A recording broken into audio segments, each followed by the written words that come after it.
welcome everyone to 284 News. My name is Javon Wilson. I'm Kamal Haynes. And I'm Ron Grant. And we are so thrilled and happy to be coming to you live out of the beautiful British Virgin Islands. The content continues via our website, 284media.com. In today's news, residents delivered on their promise to protest outside the House of Assembly as they called on government to address a number of topical issues. Teachers will be paid for sick days, says the Education Minister. The minister also responding to media claims that suggested otherwise. And teachers at the Claudia Creque Educational Centre reportedly joined silent protests following persistent issues. We also see Virgin Islander Kadisha Willock being celebrated for launching a beauty product vending machine locally, and Organiser of the online petition believes it will be effective in having government reverse their decision to exempt Speaker Willock from legal fees. We have all the details for those and so much more on today's edition of 284 News. You value traditions. You value music. You value education. Family. I love you. Service. Thank you. You're welcome. Love. Life. At Popular, we're committed to you and everything our community values. For the things you value the most, count on us. Popular. Well, welcome everyone. It's Monday, November 1st, 2021. I'm Kamal Haynes. And my name is Javon Wilson. We are coming to you live out of the beautiful British Virgin Islands. Goodbye, October, and hello, November. Viewers, so much to get into as it relates to our newscast today. But today we want to kick it off on a very positive note. Today we are celebrating young entrepreneur, Miss Kadisha Willock, who represents, in my opinion, Virgin Islands innovation at its best with her newest venture under the Glam Academy brand. Now, lash lovers, you're definitely going to love this one. We caught up with Miss Willock earlier today, and this is what she had to say. Hi, my name is Kadisha Willock, and I am the owner of Lash Couture. It is a luxury cosmetic brand which was birthed out of the love for the Caribbean woman and backed by the flair of creativity and versatility.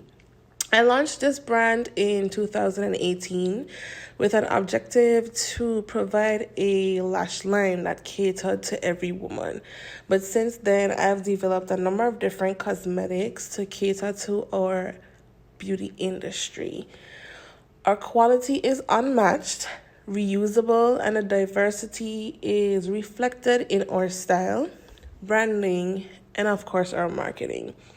It is because of this that we've created the BVI's first ever, but definitely not the last, glam, or you can say lash vending machine. This is currently located at Envy Styles Salon, and we know the demand of the beauty industry in the BVI. So as a business owner and a female who is always on the go, I prefer convenience, and this is why I created this. It's a quick drop-in, pick up, and go. It's important to be very innovative as a young business owner in a BVI. I love to keep people on their toes. And this teaches the people in our community to always be creative, think outside the box, and don't be afraid to try new things. We are working on our 24-hour location, so please do keep an eye out for that. You know, Kamal, when we think about the pandemic, there's so much negatives we regurgitate, but I want to acknowledge that it did give birth to a new wave of entrepreneurs who are really keen on the importance of adaptability. We want to thrive and live in an environment that is cashless, that allows for social distancing.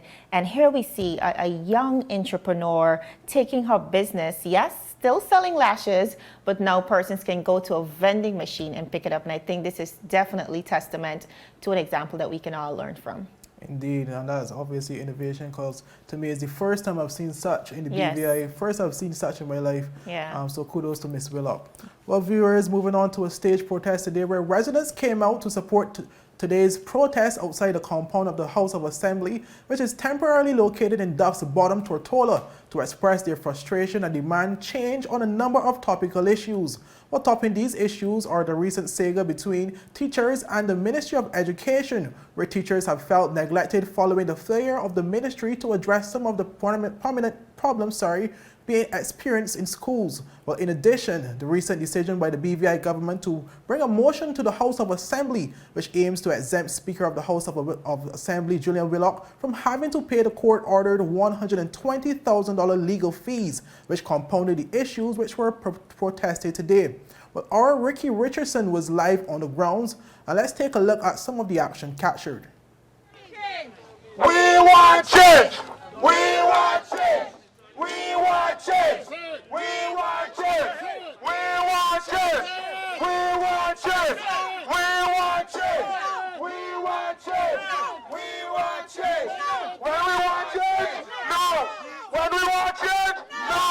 When we want change? No! We trying to find but we need a bigger alligator. We gonna cut out that party mentality. This election, we crafting our own government, so I don't bring no candidates. We second tired. Well, community activist Cindy Roseanne, who is one of the faces behind organizing the protest, said today's demonstration is evident that the people of the territory are fed up with the many of the decisions being made by this present government. I really feel good about the turnout. Ricky, I really feel really good and proud about this turnout. I know people are going to continue to come. I have people in the background that are not here that are working on continuing to work on the petition and calling other people to call for the Speaker of the House to call for his resignation. So I have people, there are people here and there are people in the background working as well. And I'm happy that people are finally able to see that it's time that we stand up for these Virgin Islands.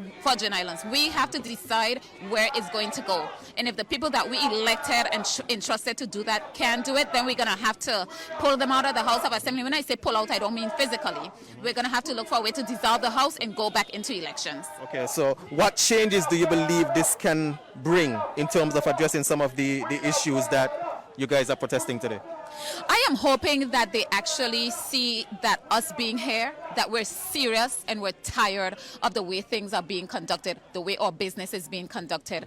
The people have been crying out for quite a few years, and the VIP administration came in on promises that they were going to make it better. They were going to do better, they were going to change this and change that, but they have done nothing more than go into our House of Assembly and make decisions to affect them. Well, our news team caught up with the leader of the opposition, Marlon Penn, prior to his arrival inside the House of Assembly, where he expressed his approval of the protest, stating that it is the constitutional right of the people. Well, I think the people are standing up, and it's about time people stand up. I think it's their right to stand up. It is secured under the Constitution for them to stand up for their rights. They have their concerns, and they're expressing their concerns. Do you think that in a peaceful manner? Do you think anything would be achieved this morning by the people coming out and protesting everything that they are standing up against? Well, it depends on the members. I have already put lodged my position firmly in terms of I'm against it. I've said that publicly. I've said that privately. And we'll see what happens. Meanwhile, social activist and philanthropist Jovan Klein was also present during the peaceful demonstration. Well, he said the protest was about holding the leaders of the territory accountable for their actions or lack of, and was not aimed at displaying hatred, nor was it to slander anyone. Out this morning is disappointing, but I expect with consistency something will happen, more will happen, and that's the thing that will be pulled. What I don't blame the people who are very cautious of their jobs and very cautious of their position because of the general order that's in place. You know, it's something that I believe really needs to be looked at, because if you are leading people and you constrain their voices, what are you really running? What are you really expecting? You know, so we need to open up the airways and the gates for people to actually freely express without being afraid of losing their jobs and losing their livelihood. That's really some type of oppression that I don't support as well. We need to start holding ourselves and our leaders accountable. This is not something about hate. This is not something about just slandering people. You know, I believe that love comes with correction, and without correction, you're not really loving anybody. And we're in a place where we really need our leaders to at least explain a lot of the decisions that they've been making. We're in a place where we need our leaders to at least step forward and show us some vision, and show us where they're planning to take us. And if as leaders you can't do that, in my opinion, something needs to change. The system needs to change that allows this to happen like this, and the mindset of the people in charge needs to change. And if those people cannot change their minds, then they don't need to be in those positions. Well, up until the broadcasting of this newscast, there was no indication that a motion to exempt Speaker of the House of Assembly, Julia Willock, from having to pay the $120,000 legal bill will be removed from the order paper. However, it was reorganized to be presented at a later time during today's proceedings.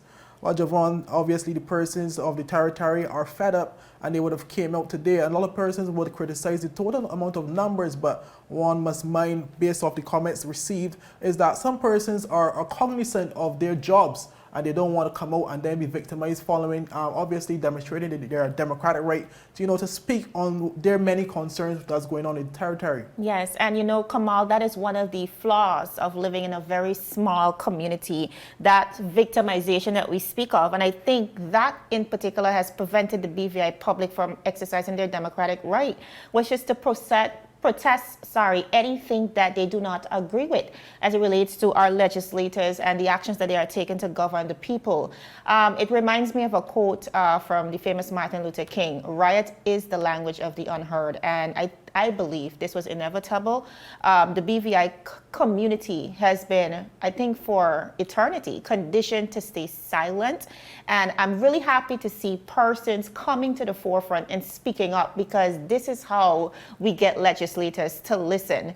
Now, public opinion clearly in this case is divided as it relates to, whether the Honorable Speaker should be made to pay these fees. I know this is just one of the issues that is being protested.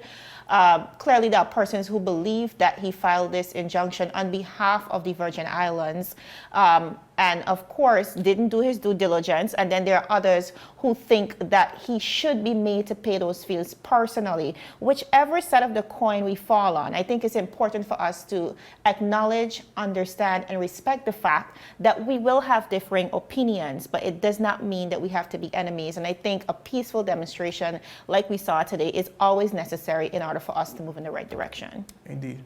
All right, viewers, as we move on, the Minister of Education, Dr. the Honorable Natalio D. Whitley, has disproved claims that teachers who participated in the recent strike will not be paid as initially reported in the media. The minister responded to the issue during a live update that was hosted last night, October 31st. Listen in. It was reported in a recent article that the teachers would be docked a portion of their salary for not showing up to work. This is a blatant falsehood, and I question the motives for seeking to mislead the public. According to Section 92 and 93 of the Virgin Islands Constitution Order, the governor, acting in accordance with the advice of the Teaching Service Commission, is responsible for all matters of discipline for teachers. I have instructed my permanent secretary to provide a full report of the events of last week to the Teaching Service Commission. And I specifically asked that the ministry recommend that no teacher, and I repeat, no teacher is penalized for the actions related to the sick-out between Wednesday the 27th of October and Friday the 29th of October. Now, viewers, I'm sure that clarification comes as relief to many educators who were of the belief that their salaries would be docked. Now, while salaries remain unaffected, Dr. Whitley did invite the teachers to engage in dialogue with the ministry so that they can come to a more amicable resolve. However, I am requesting that the teachers return to the table of dialogue so we can work together on rectifying these matters. We have a legal and moral responsibility to educate our children and prepare them for a bright and prosperous future. I also ask that teachers engage through the Teachers Union, which is the legal entity constituted to negotiate with the government on such matters. Working with each other will always achieve more than fighting with each other. I am a willing and committed partner in this fight for a better education system. I must also encourage the public to support and participate in this democratic process in a constructive and respectful way. Now, viewers, in an invited comment, the minister said he is outraged that local media neglect their journalistic imperative to fact-check information before dispersing to the public, especially at the expense of our students. Minister Whitley said, and I quote, "It is irresponsible to report inaccurate information. The public trusts the news they receive from media organizations. It is essential that all due diligence is taken to ensure that this information represents the truth." End of quote. He also added that local journalists have direct access to ministers and should utilize that line of communication to query the credibility of claims.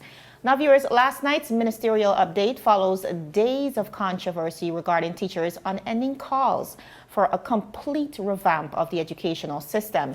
It is no secret that successive governments have failed to prioritize education. For years, educators and parents have tirelessly called for mold remediation and increased salaries, among many other concerns. Now, the minister, within his update last night, also spoke to these age-old concerns and called on fellow legislators to walk the talk by supporting a $2 million allocation for maintenance of schools within the upcoming budget that will support an overhaul of the education infrastructure and meet pertinent demands. Teachers, I have heard your cry, and I acknowledge that you are right. It always seems that money can be found for emergencies in other areas. But I declare to you, teachers, I recognize we are in an emergency situation and we need the resources to fix it. So standing with teachers is not enough. We must put our money where our mouth is. We must back up our talk with action. I challenge all elected members in the House of Assembly to support the allocation of $2 million in the upcoming budget for a complete overhaul of our schools. Let's make sure that every single school has the money that is required to make sure that we provide a safe and healthy learning environment.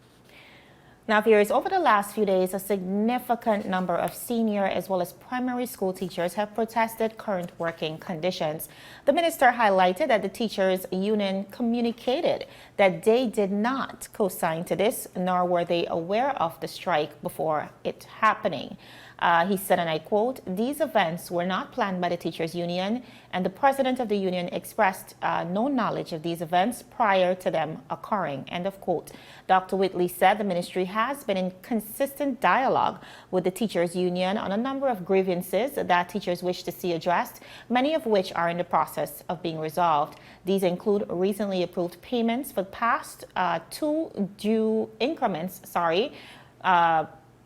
approved payment for two past due increments, a $300 stipend, and continued conversations on moving our students from the Passaic campus back to the Lower Estate campus of Elmer Stout High School.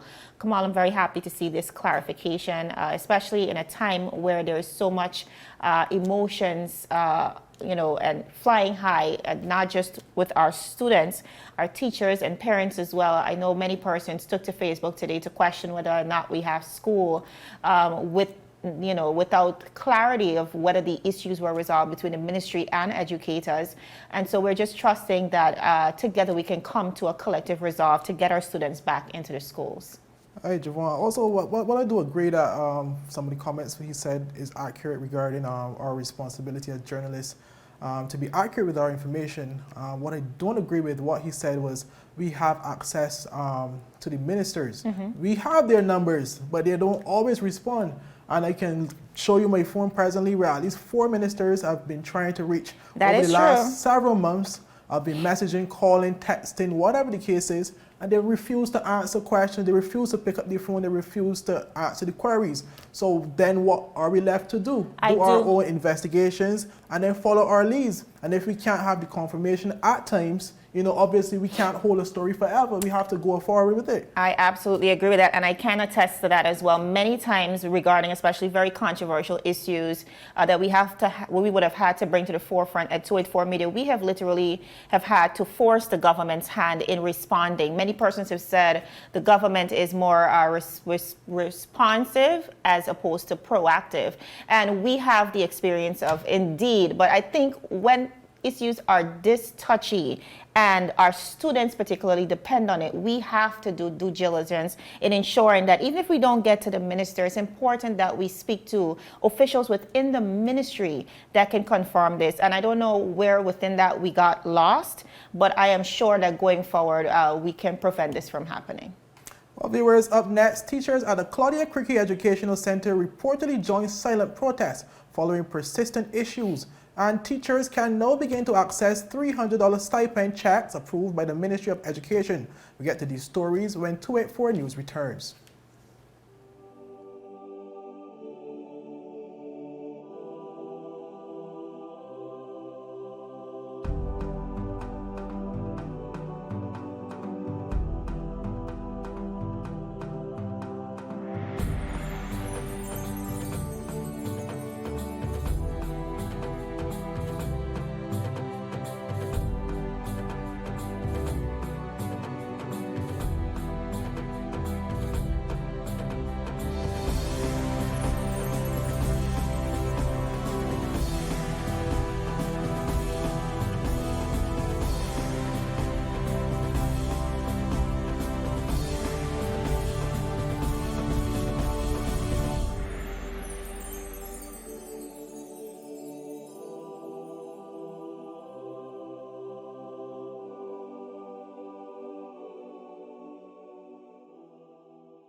Well, welcome back, viewers. Well, information reaching our news station today indicated that teachers of the Claudia Creque Educational Centre on Anegada is now the latest school to join in the silent protest, with a sit-out which was activated this morning. Well, according to the reports, the sit-out stems from a number of issues that teachers said have been plaguing the school for some time. But these issues include security at the school, increments owed, better working conditions due to leaking classrooms and mold in classrooms, increased ventilation, and a need for a guidance counselor.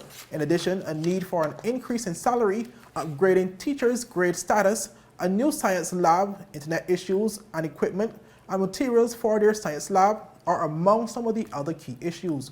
While efforts to reach Principal Lisa Nelson to confirm the reports were unsuccessful up until this news publication. However, we did confirm through a very reliable source that those related issues are factual, following a message from her directly.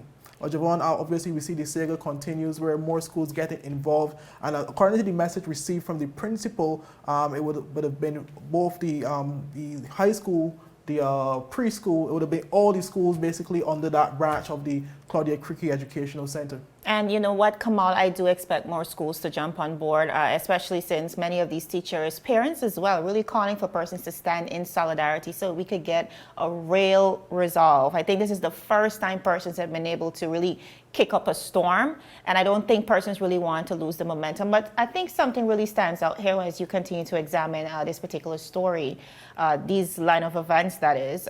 There seems to be a disconnect, Kamal, between what we highlighted just a few newscasts ago. There is a blatant disconnect between the ministry, the teachers union, and the teachers. It seems as if the ministry is in a conversation with the teachers union, but the teachers are protesting without consent from the teachers union. So they don't feel represented clearly by the teachers union, and they are going about doing things for themselves the way they know how to do it. So again, I think really this will require everybody coming back to the table and having a conversation with each other, because in the absence of that, it's just a disconnected unit, and we continue to kick the issue down the road. But sorry, before you continue, I mean, what you said just now in terms of the disconnect between the teachers union and the teachers, it shows that teachers no longer feel safe with the union representing their needs, because what we find as the as time progresses, unions are more politicized now, Yes. more than ever before. Absolutely. So therefore, persons no longer feel like the unions have their needs or interests at heart.